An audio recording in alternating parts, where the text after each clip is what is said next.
Hello, everyone, and welcome to episode 80 of the True Crime All the Time Unsolved podcast. I'm Mike Ferguson, and with me, as always, is my partner in true crime, Mike Gibson. Gibby, what is going on? Man, how you doing, man? I'm doing great. Yeah? Are you wearing Vans shoes? I do have Vans Those on. are sweet. They are sweet. Dressing like a 22-year-old. They're light.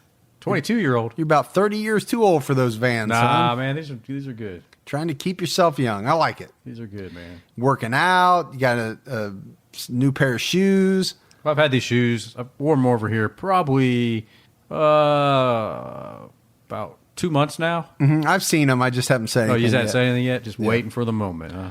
Just waiting. This was the moment I was going to unleash it. Yeah. But I'm doing good, except for my shoulder. Yeah, your shoulder's not good news. No, not good news. Found out I have a torn labrum, which is going to require surgery. So that part stinks, but what can you do? Well, get the surgery. The doctor told me you shouldn't be lifting, you shouldn't be doing 400 pounds on the bench press. I said, Doc, what do you want me to do? You want me to back off? That's it? That's all you do? That's all I can do, 400. Yeah. That's reps. I can do that 10 times. Oh, you can rep out 400? Oh, yeah. Yeah. I'm repping 400. Anybody that knows weights, they're laughing right now. Yeah, I don't know. You know? I couldn't lift 400 pounds if it was on a video game. Reps 225. Rep out 225, but 405, because that's how it would be by the time you racked it up, So, Yeah, my weight set's different. It goes in different increments than the ones that you have at your fancy gym. okay. Nobody's buying that, Gibbs. Everybody that listens to the podcast knows I don't work out. Yeah. I'm not a fitness fanatic. No. Yeah. But you have the space age equipment. I have all the equipment. I will say that. If behind those double doors is the ultimate home gym. It is. It's great. Cardio center. My wife uses it all the time. You even months ago bought a TV for there because you're going to start working out. Never used it. I think you were even going to buy a PlayStation to put in there. For some reason, I think while you were on the bike or the treadmill, you were going to play PlayStation. Sure. I don't know how that works. But that lasted a day. Well, the TV's still there. Yeah. It's not like it fell down. You said it lasted a day. You still got a TV hanging on the wall. My motivation lasted a day. Yeah. And that was before you got hurt. Yeah. Oh, yeah. Yeah. It had nothing to do with me being hurt. No. But now I actually have an excuse. I cannot work out. Yeah. Do you still have those bands? Remember when you bought those I rubber do have bands, those. I was big- doing those at work. Yeah. How long did that last? Not very long. Yeah. Well, That's why it's amazing the podcast we're on episode 80. Yeah, because you always start out really hard and fast. Yep. And then I find something else, but you do. That's what it is. You get bored and you move on to something I do. else, If I get bored, I move on. Yeah. The good thing is you haven't got bored with this. No, I'm not. I never get bored with true crime. Yeah. It's too fascinating. It hooks me. Yeah. So It's I a think passion of yours, for I sure. think we're safe there. So you already got tired of you were collecting those things over there on the shelf? Whatever those called. my Funko Pops? Funko Pops? I'm not tired of them. I like think looking so. at them. I had a new Funko Pop in a long time. I don't want 1,000 of them. I wanted the 4 Godfather Yeah. figurines or whatever you call them. Yeah. They're your figurines. You had it right. I got Hannibal Lecter. You collect figurines. Thank you. Toys. Dolls. All right, guys, we got some Patreon shout outs to give out. We had Elizabeth Cloud, Jess, Paul Redman, Thank you. Amanda Foster, Thank you, Amanda. Phoebe Hinton, Roya Daw, Danielle Guerra, Thank you, Danielle. Uber Chic Polish, Okay. Rachel Root, Thank you. Carol, Hey, Carol. Jess Burnson, Thanks, Jess. Matt Thompson, Nikki, Jane Dafter, Hey, Jane. Greta Soderstrand, Thanks, Greta. John Daly, maybe the Like golfer. The golfer? Maybe. That's what I'm thinking. Might be. Could be. Jennifer Stoddard, Hey, Jennifer. Lisa Wood Gray Is it gray with a E or A? with an E. What is the rule on that, by the way? The rule is, I'm assuming, however your father spelled it or your husband's father, that's the way you spell it. Gotcha. I don't know what you're asking me. I meant gray outside of a last name. Oh, okay. What is the correct way I don't to know. use it? I think you can go either way. Yeah. EY, I don't, AY? but you could. Yeah. I don't know. All right. Kelly Simmons, Hey, Kelly. Doreen Woods, Raj Sidhu, What up, Raj? Diane Colby, Mary Beth Butcher, The Butcher. The Butcher. Leanne Waltz. Hey, Leanne. Kelly Hertz. Holly Hansard. Holly. Pip Stevenson. It's a cool name, Pip. Pip. What up, Pip? Did you ever watch Pippi Longstocking? No, but I know Gladys Knight. That's pretty good. And the Pips. And the Pips. This is just one Pip, though. Yeah. I know Pip can be... I've heard of Pippi Longstocking, but was that a cartoon or something? Pip's probably a guy. A book? I don't know why you would assume that. Or it could be a woman. Could be, I don't know. To me, it could be either one. I have no idea. But Pippi Longstocking, you never saw that as a kid? Really? No. What? I wasn't alive when you were, so... Oh, thought it was Disney, but maybe I'm wrong. I don't think it was. Pippi Longstocking. She was like a troublemaker kid, you know? Yeah, never seen Redhead. it. I know what you're talking about. I just never heard of it. Okay. I mean, I've never seen it. I've heard of it. I've never seen it. Oh, well. Sarah Michelle. Hey, Sarah. Nicole Avakpoyan. Avapolan? No, not even close. What was it? Literally could not be farther away from what I just said. Give me one more time. One more chance. Ovakpoyan. Yeah. Had a farm. Madison Paul. Hey, Madison. Bridget Chang jumped out at her highest level. Hey, Bridget. Brittany Romano. No. Angela Loeb. Hey, Angela. Natalie Hall. What up, Natalie? Hannah Iverson. Yeah, Christine Monroe. Yeah. And Amber Guykin. Guykin. That makes you think of Geico, doesn't it? It does. It really does. I knew it. I want to buy insurance right now. Let me get some. And I'm sure Amber would sell you some. Sell me some insurance. And if we go back into the vault, Gibbs, this week we selected Sherry Escobar, longtime supporter. We appreciate that. We appreciate all of our new Patreon support and all of the Patreon supporters that continue to support us month after month. Yeah. We had some support on PayPal too, which we love. We had Ania Howard and Wanda Richland. Thank you so much. All right, Gibbs, at the time that this is out, we also have another episode out on True Crime All the Time. We are talking about Paul Bernardo and Karla Homolka. And we had to do it. This is a case that has been requested probably as much, if not more, than any other case since we started doing the podcast. And there's a reason for that. It's a fascinating case. It really is. I mean, it's fascinating on its own legs before you actually get into when they get together, but then that's when it ramps up. Yeah. Then after that, when, Karla enters the picture, I mean, you were just left scratching your head how a pair could do the things that they do. But let's get into this episode of Unsolved. Let's do it. We are talking about another famous case in its own right, famous. Jimmy Hoffa. Yeah.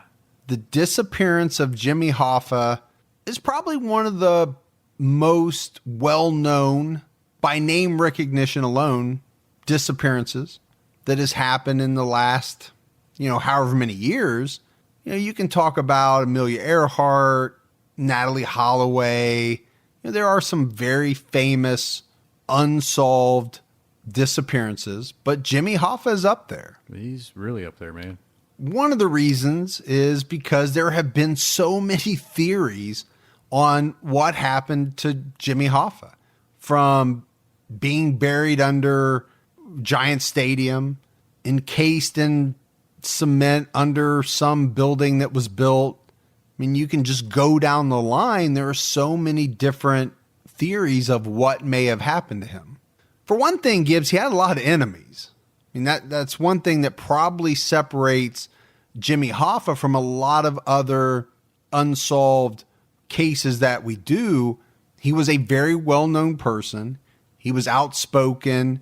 And in his life, he made a lot of enemies. You can't get to that level of power that he got to without making some enemies. Well, especially in that business that he was in. Yeah. Well, yeah, because he took it from, and we'll talk about it, but he took it from, a low membership to a very high membership.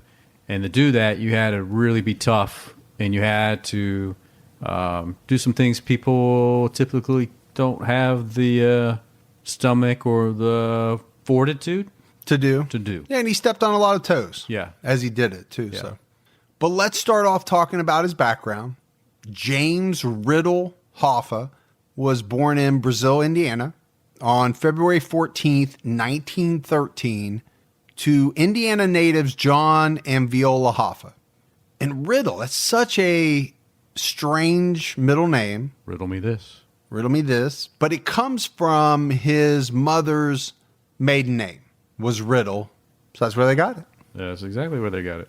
What's your mom's maiden name? Yeah, I'm not sure that that's something I should give out because, isn't that's like one of the security questions that they ask you.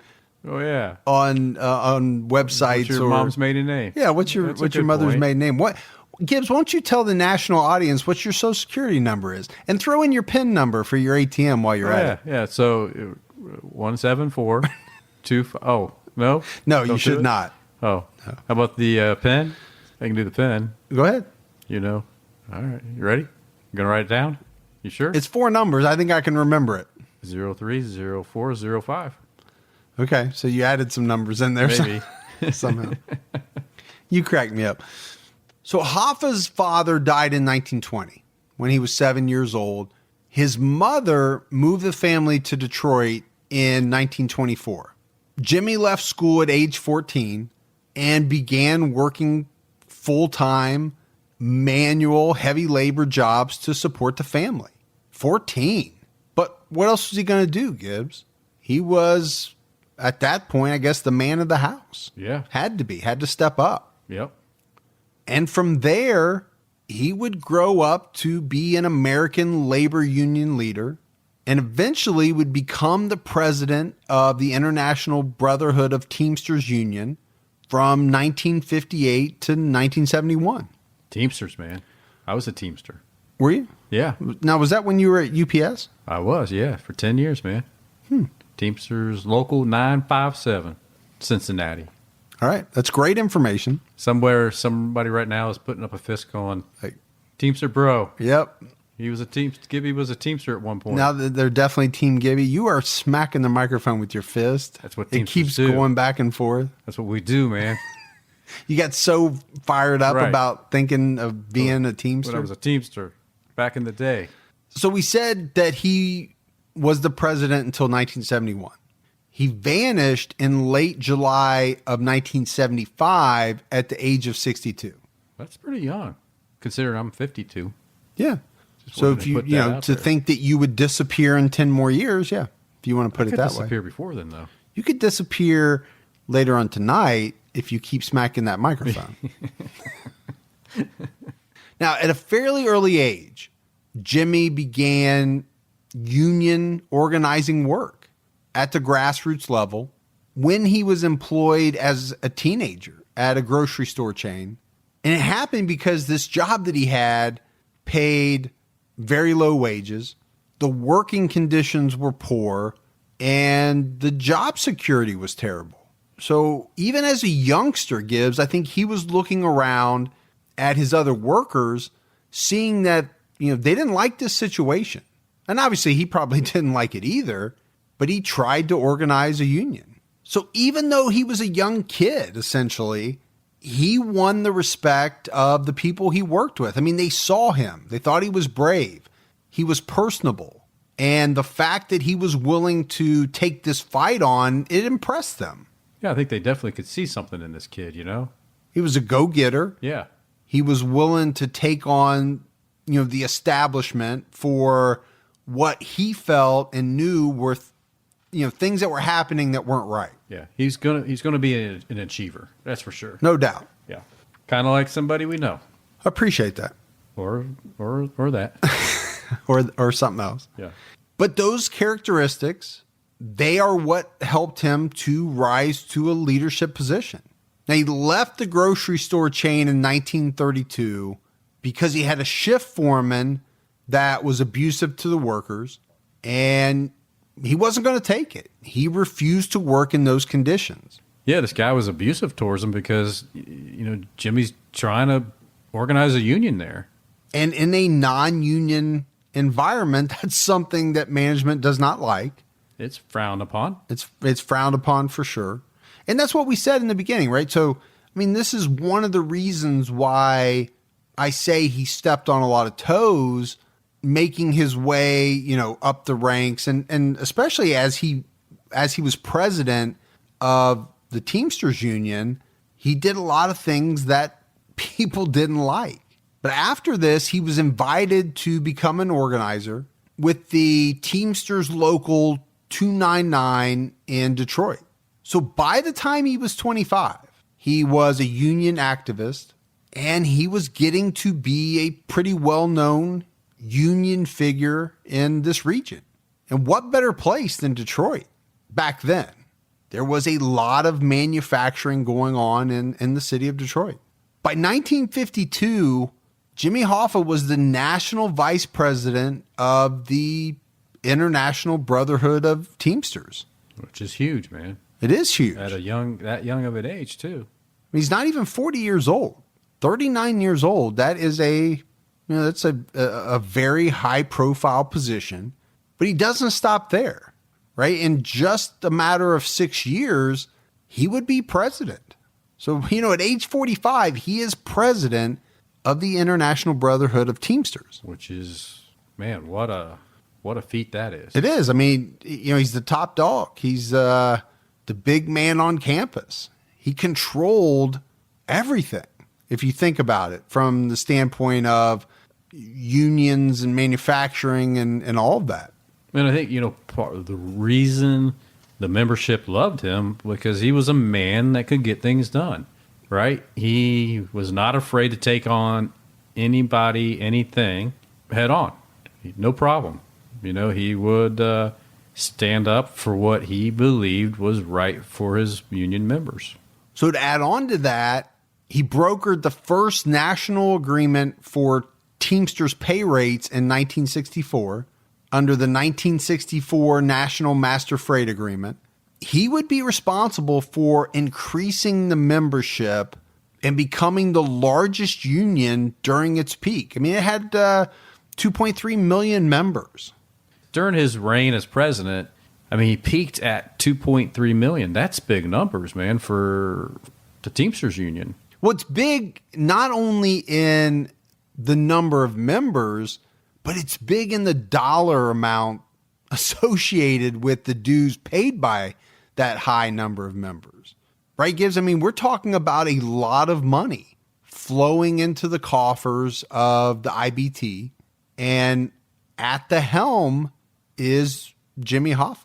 Now, before he became the big dog at the Teamsters Union, he got married. He married an 18-year-old Detroit laundry worker named Josephine Posiak. They married in Bowling Green, Ohio.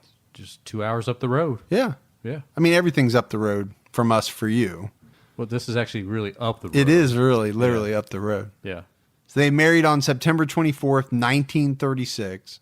They would have 2 children, a daughter, Barbara Ann, and a son named after himself, James Hoffa. And both of his children, Gibbs, would become successful in their own right. Barbara retired as an associate circuit judge in St. Louis County, Missouri in 2008. And then a year later, she served under the Missouri Attorney General as chief counsel of the Division of Civil Disability and Workers' Rights. So she was very accomplished. Yeah, absolutely she was. And retired from that in 2011. Yeah. And I think you mentioned it up front in the episode. His son has served as the president of the IBT, the same position that his dad held for quite a number of years, since 1999. Yeah, he's been there. He's held in, I remember when I was there, that was the last year. The year he got elected was the last year I was there. So I elected him as president. Now tell us what FDR was like. Wow. He had a monocle. Back with the monocle. But now let's get back to elder Jimmy Hoffa. There were a lot of people, Gibbs, that said his success as president of what was at the time the most powerful union was because he had ties to organized crime, right? That's always been one of the things that you hear about Hoffa, not just about his presidency, but also related to his disappearance, right? Organized crime. he started his business relations with organized crime when he was in his 20s. And one thing you can definitely say about Jimmy Hoffa, he was not afraid of the law. He was not afraid of the authorities. He was convicted a number of times, convicted of jury tampering, attempted bribery, and fraud, all in 1964 alone. He was sent to prison in 1967, sentenced to 13 years. So Jimmy was convicted in Chattanooga, Tennessee, of attempted bribery of a grand juror in a test fleet trucking court case. And he was sentenced to 8 years. And in this case, Jimmy was implicated by one of his close friends. It was another Teamster from Louisiana by the name of Edward Grady Parton. This guy went to the FBI, giving them the information that led to Jimmy Hoffa's conviction. Now, later on that year, he was also convicted of fraud for improper use of the Teamsters pension fund. And this was in a trial held in Chicago. And it turns out that he had illegally arranged several large loans from the pension fund to organized crime figures. So for this one, he received a 5-year sentence to run consecutively to his bribery sentence. Now, he spent the next 3 years appealing those 1964 convictions, but he was unsuccessful. So he had a sentence of 13 years, and he went to prison in 1967 to the Lewisburg Federal Penitentiary. Just before going off to prison, Hoffa handed over the presidency to his most loyal friend in Detroit. This is a guy named Frank Fitzsimmons. But this kind of ends up backfiring on Hoffa, right? He thinks he's putting in a guy that is going to hold his place for him. You know, a loyal friend that is going to sit at the desk until he gets out. Well, with great power comes great responsibility. And sometimes even more greed. And more greed. And that's what happens here. Yeah. Well, power, you got it, you want it, you start using it. Once you get it, yeah, it's hard to let go of. Oh, I know. That's why I'm sitting in a wood slat chair and you're sitting in some comfy lazy boy recliner office chair thing with electronic buttons on it. Look at you, moving yourself up and down right now. Yeah. I think you got a little massage thing that rolls up and down your spine. Oh, that's what we should get, those massage chairs. Well, you've got it already, so it'd be nice if I got it too. Sure. I sit in this thing for 4 or 5 hours, and when we record, I have no feeling in my ass right now. Just so you know. That has nothing to do with the chair. And when I leave here, I'm pretty sure if I didn't have my jeans on, I'd have like these lines running down the back of my legs. If you didn't have your jeans on right now, you'd have much bigger problems than lines running down your legs. Yeah, you would have big problems too, I think. I would have a big problem. So Hoffa hands over the reins to Fitzsimmons, but in very short order, Gibbs, Frank starts to distance himself from Jimmy, takes control of the union, and makes a bunch of changes. He changes up the structure and ultimately removes a lot of the power that Jimmy had installed while he was president. And this did not make Jimmy Hoffa one bit happy. I mean, he was very upset that this man that he thought of as his friend would do this to him. On December 23rd, 1971, less than 5 years into his 13-year sentence, Jimmy Hoffa was released from prison. President Richard Nixon commuted his sentence to time served.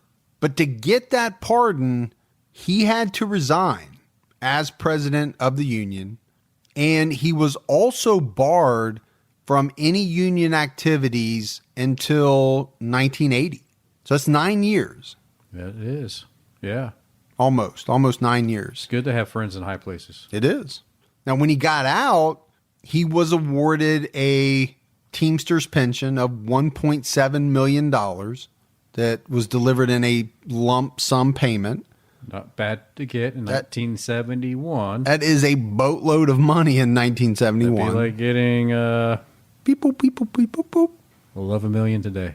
We'll go with it. I have no idea. Now, interestingly enough, the IBT endorsed Richard Nixon, a Republican, in his reelection bid in 1972. You can see where some people might have an issue with that. They might have, because it did seem very strange. The Union normally supported Democratic nominees, had done so in prior elections. Yeah. Yeah, so I can see how people can see it was strange, but, even though they typically supported the Democratic Party, in 1960, they did support Nixon as well back then. So obviously, they felt that Nixon was the best candidate for them. But naturally, Gibbs, people started to suspect that Jimmy Hoffa's release was connected with the support that the IBT gave to Richard Nixon. It was alleged that a large sum of money changed hands into Nixon's camp, and that's probably most likely what secured his release, Hoffa's release. I'm sure Jimmy was happy to get out of prison. The one thing he was not happy about was the conditional part of the release, which kept him from engaging in any union activities until March of 1980. For a man like that, knowing that his friend had betrayed him, he probably wanted to try to get back into the presidency. And he wasn't quiet about it. He accused senior Nixon administration figures, John Mitchell, who was the Attorney General, Special Counsel Charles Colson, people like this, of depriving him of his rights through this agreement. Now, those are pretty famous names. Those are guys that were involved in Watergate. Yeah, they were. So Jimmy Hoffa is trying to reestablish his power from a lot of different angles. But he had lost a lot of his support that he had when he was president. Even in the Detroit area where he had spent most of his time. This is his backyard. Yeah. But he was determined to get back on top. But to do so, he had to start at the local level, back at the local 299 in Detroit. In 1975, he was working on an autobiography titled Hoffa, The Real Story. Similar to your autobiography. Which is called Fergie. The Real Story. The Real Story of a Podcaster. But the book would be published, but it wouldn't come out until a few months after his disappearance. He had already published a book before. He published one in 1970 called The Trials of Jimmy Hoffa. So now we get to his disappearance. Jimmy Hoffa disappeared on July 30th, 1975. On this day, he went to the Red Fox restaurant in Bloomfield Township, which is a suburb of Detroit. Did you live there? I did not live in Bloomfield Township. He had planned a meeting with two known mafia leaders, Anthony Giacolone. Giacolone. I knew you wanted to say that one. And Anthony Provenzano. Provenzano. Big Tony, probably. Big Tony and Little Tony. Provenzano was a Teamster leader in New Jersey and national vice president of the IBT. And at one time, he was a very close confidant to Jimmy Hoffa. I think anybody that wanted to make their way up the ranks had to be probably pretty close to Jimmy if they wanted to get up there. Or at least make him think sure that you were close to him. You had to kiss the ring. Yes. You liked that, didn't you? I did like that. Yeah. Yes, Godfather. But Anthony Provenzano was no joke. No, he was the real thing. Yeah, he was the real deal. Yeah. But he turned on Hoffa in 1973. At one point, had even threatened him. Threatened to kidnap and hurt his granddaughter. Said he was going to gut Jimmy. This was after Hoffa demanded that Provenzano help him return to power. So I can't stress this enough. This was a guy you did not want to cross. Now, Jimmy Hoffa was a guy you didn't want to cross either. But I think even Jimmy Hoffa knew what Anthony Provenzano was capable of. He knew he had to take the threat seriously because in the past, a couple of political opponents of Provenzano's were murdered. Yeah. You mean Like you said, this is a guy you don't take lightly. No, because there were a lot of people that came forward that said Anthony Provenzano had physically roughed them up on his way up the ladder. So this was a guy that would literally step on people to climb his way up the ladder. Yeah, to gain his reign of power. So I don't think there's any doubt that Jimmy took the mob threats seriously, but yet he has a planned meeting with these two guys. We know that Jimmy had 3 visits from the mob at his lake home, one at his attorney's office by Anthony Giacalone, and his younger brother Vito. These guys were Detroit Mafia, and they were also closely aligned with Anthony Provenzano. And it was Giacalone that really wanted to set up this meeting between Hoffa and Provenzano. But Jimmy was skeptical. His family was skeptical. And this is why the meeting was being held in a public place. At this Red Fox restaurant, you didn't want to attend a meeting in private with these two guys. That's what I'm thinking. Well, I'm thinking the same thing. I'm thinking you wanted to be somewhere you knew, that you had a pretty good knowledge of the surroundings, and like you said, very public. Where a lot of people could see what was going on. Yes. And this Red Fox was a place that Jimmy loved. He had held a lot of family events there in the past, so he agreed to a 2:00 meeting time. Heck, he even had his son's wedding rehearsal dinner there. That's how much he loved it. He liked it. He liked it. So on July 30th, Jimmy Hoffa left his house in his green Pontiac Granville at 1:15 p.m. On his way to the restaurant, Jimmy stopped in Pontiac, Michigan to talk to his close friend, Louis Linto. This guy was a former president of Local 614 in Pontiac, who later then ran a limousine service called Airport Service Lines. Now, one time these two guys were enemies, but they had reconciled. And by the time Jimmy left prison, Louis was his unofficial appointment secretary. He was kind of like a buffer for Jimmy. And this was well known in the mob and in the labor union circles that if you needed a face-to-face with Jimmy Hoffa, you needed to contact Louis Linto first. So Jimmy stopped by Louis's office, but he wasn't there. He was out to lunch, so Jimmy left a message. And then he left and went on to the restaurant. At 2:15 p.m., Hoffa called his wife from a payphone in front of Damon Hardware. And this was behind the Red Fox. And he was complaining to her about being stood up by these two guys. His wife said no one had called, and Jimmy told her that he'd be home by 4 p.m. And there were eyewitnesses that saw Jimmy Hoffa in the parking lot. They said he was pacing. Some people saw him standing by his car. There was 2 local guys that, as they were leaving the restaurant, they recognized Hoffa. They went up to him and they shook his hand. At 3:27 p.m., Jimmy called Linto, complaining that he was stood up. And apparently he said, that dirty son of a bitch, Tony Jocks, set this meeting up and he's an hour and a half late. So I'm assuming, Gibbs, that Tony Jocks was a nickname for Giacalone. I believe so. Kind of a cool nickname. Tony Jocks. Tony Jocks. Tony the Jocks. Louis told him to calm down, and he said, hey, stop by the office on the way home. Hoffa told him that he would, and he hung up the phone. We fast forward till 7 o'clock the next morning.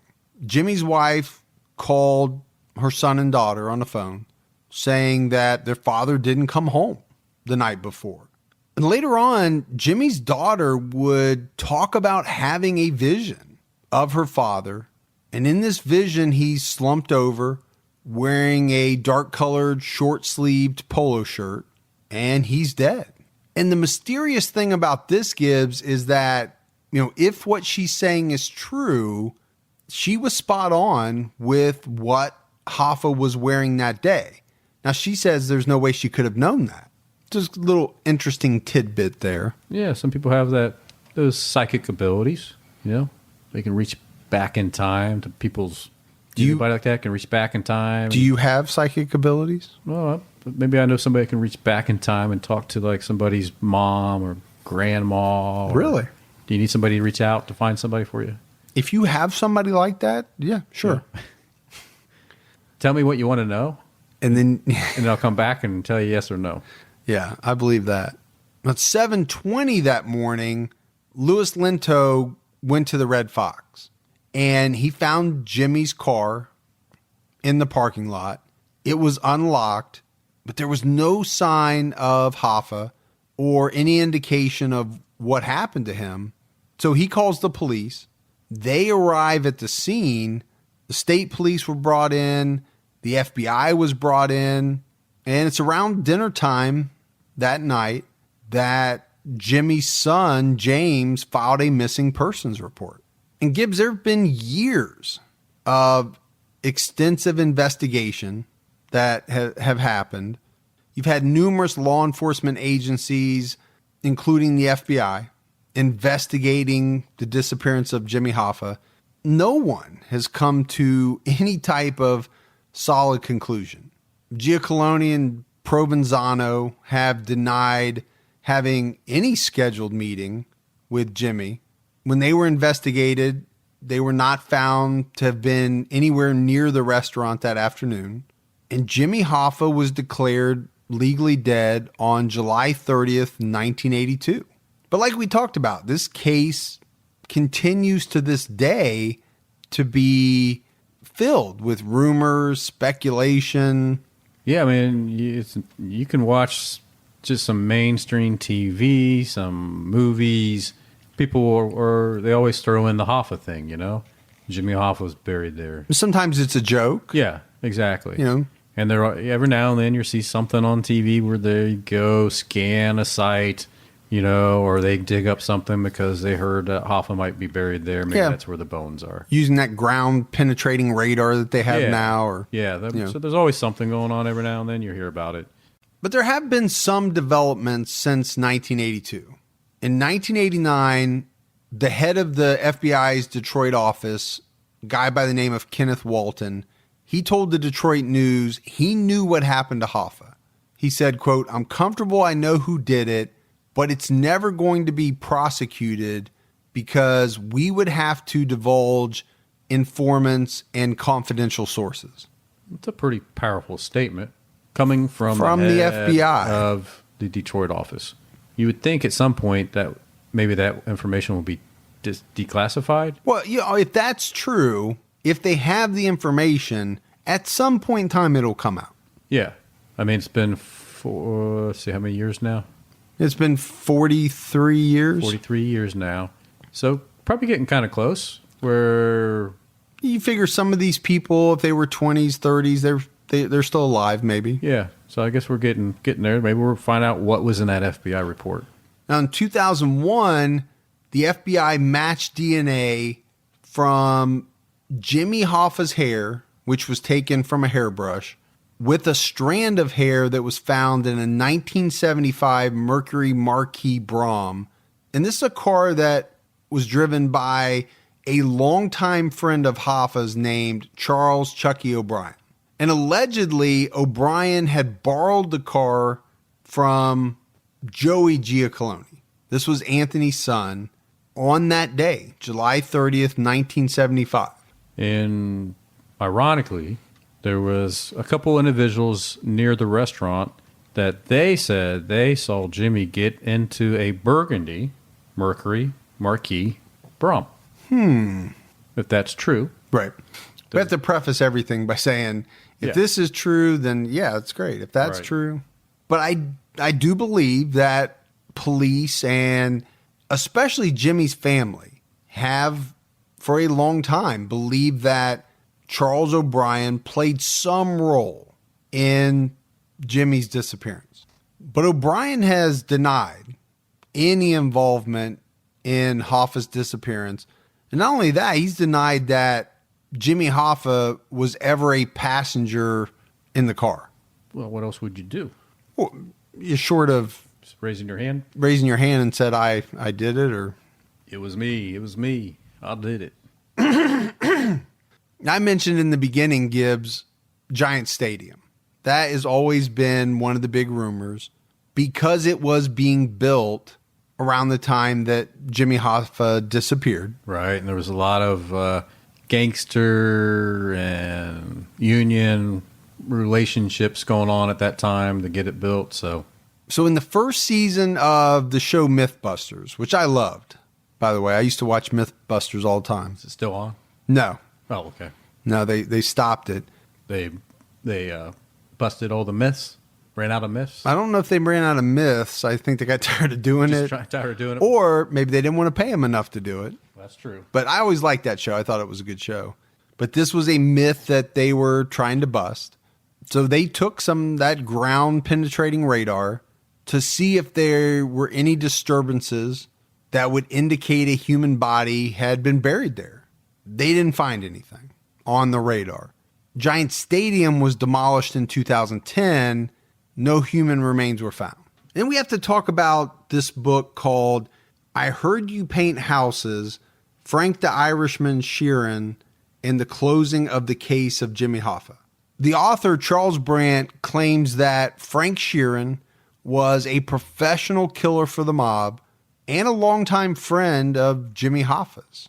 He lived in Philadelphia, was a known associate of Russell Buffalino, who was a mob figure in eastern Pennsylvania, and he was also the president of Local 326 in Wilmington, Delaware. Brandt states in the book that Frank Sheeran confessed to assassinating Jimmy Hoffa. According to Brandt, Charles O'Brien drove Sheeran, Jimmy Hoffa, and another mobster named Sal Briguglio. Easy for you to say. No, it's not. I'm not even sure if I got that right. To a house in Detroit. He claimed that O'Brien and Briguglio drove off. Sheeran and Jimmy went into the house, where Sheeran claims that he shot Hoffa twice right behind the ear. Sheeran says that he was told that Jimmy was cremated after the murder, and he also confessed to reporters that he murdered Hoffa. But blood found in the Detroit house where Sheeran claimed the murder happened was determined not to be Jimmy's. There are people that believe Frank was the one who murdered Jimmy Hoffa. I mean, for one reason, Frank was a very close confidant of his, someone that Jimmy trusted, and Jimmy didn't trust very many people. And like we said, Frank was both a longtime top Teamsters union official in Delaware, as well as an admitted Buffalino crime family hitman. The FBI admits that Frank was known to be in the Detroit area at the time of Jimmy's disappearance and was considered to be a close friend of Hoffa. Frank went on to say that day he sat in the front passenger seat as a subtle warning to Jimmy, because apparently Jimmy Hoffa always sat in the front passenger seat. And Frank said he did feel a very deep friendship and loyalty to Jimmy, but at the same time, he knew what he had to do. I would say from the articles I read about Frank is that Frank was very, very old school, very tough. Business, all business. Cold if he needed to be. You know, he was just that old school tough guy. So if he was told he needed to do something, he just did it. Didn't think about it, didn't worry about it, just did what he was required to do. Yeah, well, he may not have wanted to do it, but he probably knew that if he didn't, his own life would be in jeopardy. Well, if you're in that type of organized crime, if you're given an order, there's no option, right? You do it, or the worst scenario is going to happen to you. So if you've been told to take care of somebody, you take care of that person. And then you take the cannolis. And then, yeah, absolutely. Don't ever leave the cannolis behind. So according to him, he sat in the front seat, hoping that Jimmy would realize something was wrong. But apparently he didn't pick up on it. Now, we talked about the fact that the FBI did find this brown hair in the back seat of the car that looked like it matched Jimmy's. And I guess 3 dogs picked up a strong indication of Hoffa scent in the rear right seat of the car.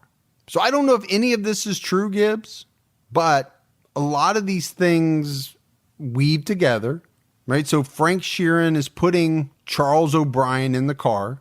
The hair was found in the rear seat of the car. He's saying Hoffa set back there. Dogs are hitting on the back seat of the car. So there are some things lining up here. And it's probably why a lot of people think this is a likely scenario. Yeah, I think so. I mean, a lot of the information seems to be validated, I guess. Hoffa's daughter, Barbara, would write a letter to Frank begging him to come clean about their father's fate. This was in March of 1995, and she wrote, "It is my personal belief that there are many people who called themselves loyal friends who know what happened to James R. Hoffa, who did it and why. The fact that not one of them has ever told his family, even under a vow of secrecy, is painful to me." And then she underlined this part. "I believe you are one of those people." So this letter is to Frank. But Frank died on December 14th, 2003 at the age of 83. On June 16th, 2006, the Detroit Free Press published in its entirety the so-called Hoffex memo. This was a 56-page report that was prepared by the FBI for a January 1976 briefing on this case. The memo indicates that law enforcement's belief is that Hoffa was murdered by organized crime figures because they thought his efforts to regain power within the Teamsters was a threat to them. And specifically, Gibbs, it was a threat of their control of the union's pension fund. Because we talked about this in the beginning, right? Millions of people paying dues. There was a lot of money involved in this Teamsters union.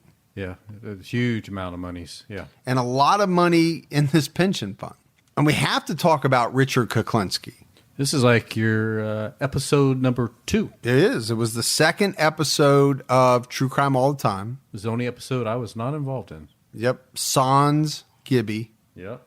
So in the book, The Iceman, Confessions of a Mafia Contract Killer, Richard Kuklinski claimed to know the fate of Jimmy Hoffa.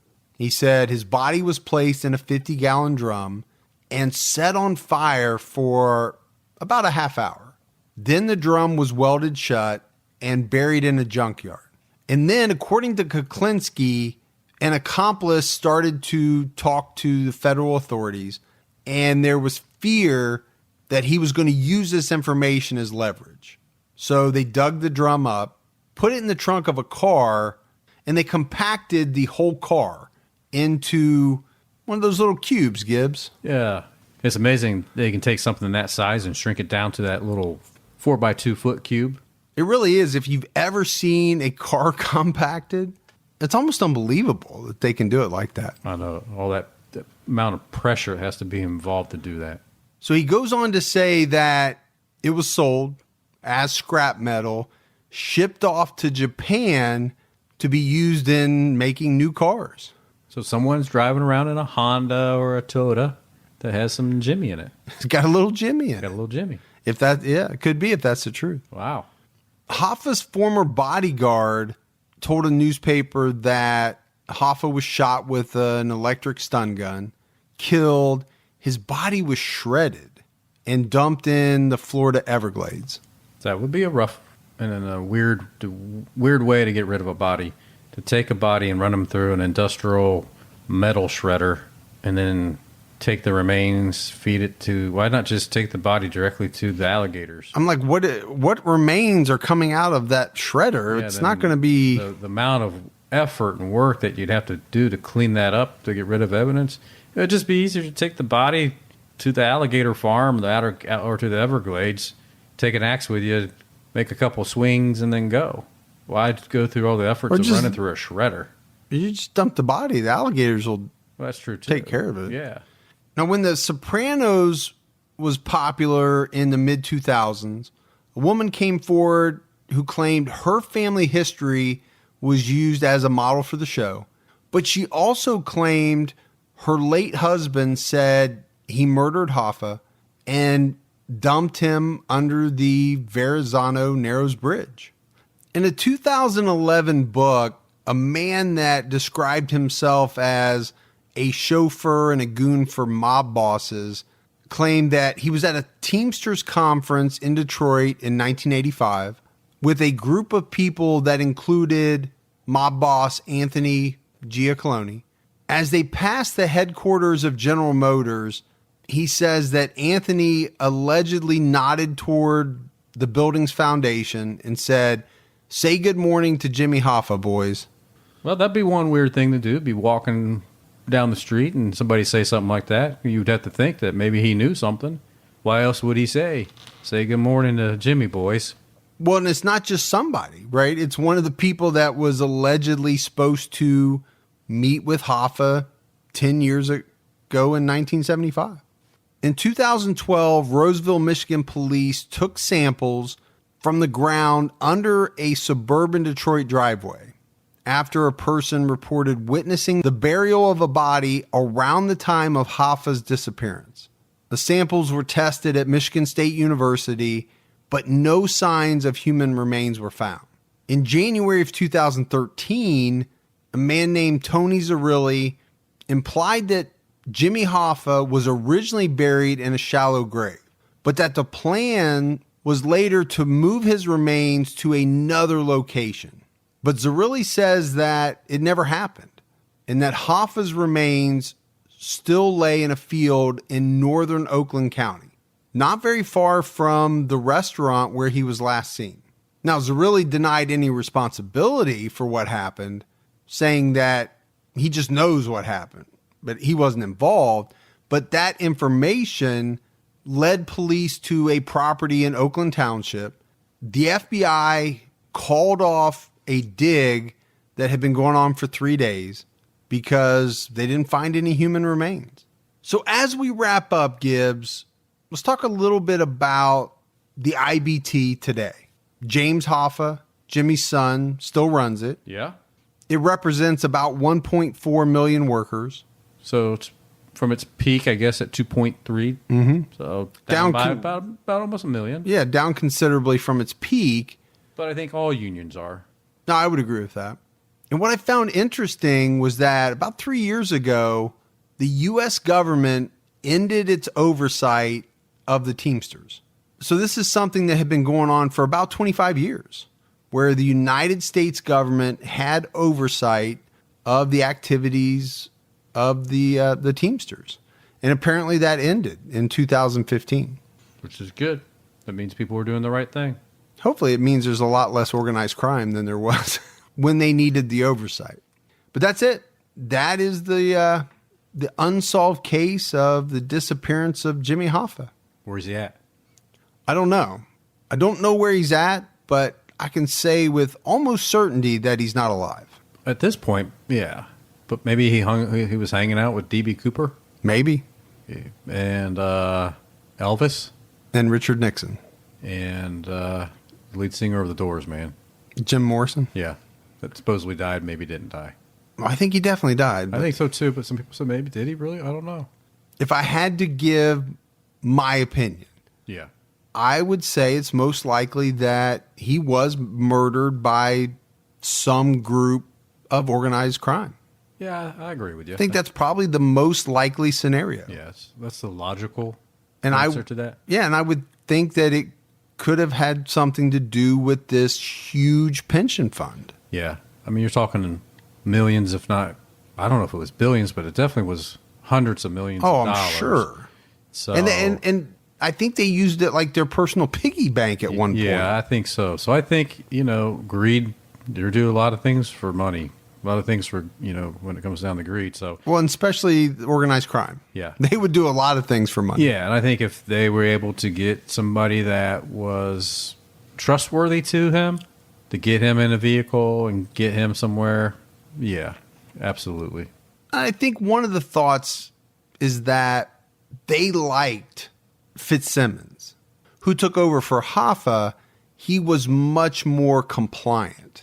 He was much easier for them to deal with. To control. To control. Yeah, I think that's one of they wanted a puppet. Yes. Yeah, not somebody that would give them resistance. And Jimmy Hoffa was definitely no one's puppet. No, he wasn't going to be a puppet for sure. He had no problem standing up to anybody, and I think they liked what they had, and they didn't want to go back to Hoffa. Yeah, and they knew knowing his background, that he was going to make a run for it. And would probably have achieved it. Yeah, and I think you're right. Because clearly his son down the road achieved it and has been in power for, a very long time. So it just goes to show that, they were probably correct that if they didn't do something, he was going to, reign power again. So, all right, but that's it. We got some voicemails, Gibbs. You want to do those? Yeah, let's do some voicemails. Hi, Mike. Hi, Gibby. My name is Nicole. I'm 18, and I'm calling from Dublin, Ireland. I just want to thank you guys so much for putting out quality podcasts every week consistently. It really means a lot to myself and the TCAT fam. And I also wanted to add that early February, my mom was diagnosed with breast cancer. This podcast really helped me cope with the news and really just keep me sane. I can't thank you guys enough. I love you guys. I hope you and all the listeners have a great week. Stay safe and keep your own time ticking. Bye. And we love you too. Yeah, what a great mess. I was going to do my really bad Irish accents, but you decided to do it anyway. I do it anyway, man. But with a little Jamaican in there. But 18 years old. What a lot to go through. Me and Mike both understand what you went through. Both our moms went through that, and we appreciate you. Keep listening, and keep getting you through things. Yeah, we're happy that we can do that. Hi, Mike and Gibby. It's Claire from Scotland in the UK. Just wanted to phone and say that your podcast is one of my favourites. Definitely obsessed with all things true crime, and you definitely deliver my daily dosage. As I'm only halfway through your podcast just now, and I'm loving every minute of them. Okay, thank you. So we go from Ireland to Scottish over to Scotland. That's a very good Scottish, yes, accent. I don't know what that is. We'd appreciate it so very much. That was a little better. I'm not sure. Scottish one, run for the hills. I just love the accents. Yeah, I do. I love to hear the accents. Yeah, it was great. Yeah, not yours, but come on, man. The people that call in. We can relate a little bit. Hey guys, this is Dusty from Texas. I was listening to y'all's podcast at work today on Unsolved, the case of the husband of Ranella Lee. And with Ed, the situation with him being trampled by cows, those cows are dangerous. I looked it up, and they kill 22 people a year. So, who's the real killers here that need to be stopped? Hashtag stop the cows of 2018. Hashtag keep your own time ticking. All right, bye, guys. Did she just hashtag us? She did. Dusty's funny. And hashtag, she cracks me up. So now we're back in Texas. I can just do my Texas voice. That don't even sound like I'm from Texas. Texan to me. But 22 people a year are killed by cows. Stampled by. Did you just say stampled? They're stapled. They're stapled. It's a big ass stapler. Come on, get over here and we'll staple you down. Yes. Were you going to say stampeded? Stampeded down. Or stamped? Stampled? Stampled. Let's go with stampled. I actually like that. That's a new word. Let's add it to the dictionary. Let's call it Webster or Merriam. Hi guys, my name is Lori. I'm here in Cape Coral, Florida, by way of Long Island. I'm a letter carrier, listen to your shows every day. They keep me entertained while I'm out there doing what I do, and I just want to thank you for it. And if you guys want a couple suggestions, there's a couple crimes here that happened in the not too distant past. One was cash fiends, and the other was murder of Anna Marie Randazzo. Two unbelievable crimes that maybe you guys have time to check out. Thanks again, guys. Love what you do. I'll be listening. All right. Great voicemail. You from Florida? Love our letter carriers out there. They're great podcast listeners. Do you want to hear my Florida accent? No. It sounds just like I do right now. I was going to say. There's no change. There is no accent. It's just what it is. Yeah. That was my favorite job I ever had. Oh, being a postal carrier? Mm-hmm. So you were a postal carrier. I was a UPS guy. I was just a casual carrier. I did it for a summer. Was that the name? Casual They carrier? called it a casual carrier. I didn't have to wear the uniform. Yeah. But I did have to get my license to drive the truck. Oh, you drove the truck? I drove the truck. My truck was bigger. On the right. Yeah, but I drove on the right. Were you seat belted in? Yes, I didn't slide around like you did. Yeah, I didn't. I'd slid all over. But the place. I did like that job because you go in, you sort your mail, and then you're just out the rest of the day. Do you have a cool outfit like I did? I wore shorts and a t-shirt, so just regular civilian clothes. Yeah. Hey, Mike and Gibby. This is Roger from North Carolina. Go Duke. I just wanted to call in and tell y'all something that Mike or Gibby said during the Unsolved podcast this past week, talking about the Monopoly man having a monocle. Yeah, sorry, I hate to be the one to tell you this, and I don't know if anybody else has called in and told you this, but he doesn't have one. Go back and look. He does not have a monocle. The Monopoly man has never had a monocle. The only images of him having a monocle is like people online talking about the Mandela effect, and this isn't unique to you guys, but probably millions of people all around the world swear that they remember the Monopoly man having a monocle, and he didn't. It's really trippy. It's the same thing with the Bernstein, Bears thing. It's called the Mandela effect. Y'all ought to check into it. It's pretty trippy. It's pretty weird. I don't want to go into detail explaining like what all it's about, but it's just where people think that things are one way, swear by it, grew up believing it, and then come to find out everyone was wrong. But yeah, I just wanted to call in. I'm sure there might have been one or two other people that called in, probably said the same thing I did, but if not, then I just figured I'd give you a little bit of info. Check into it. Keep up the great work, guys. I love the show. It's become my top true crime podcast ever. Look forward to hearing it every Monday. So can't wait to see what y'all come out with next. Thanks, guys. Peace.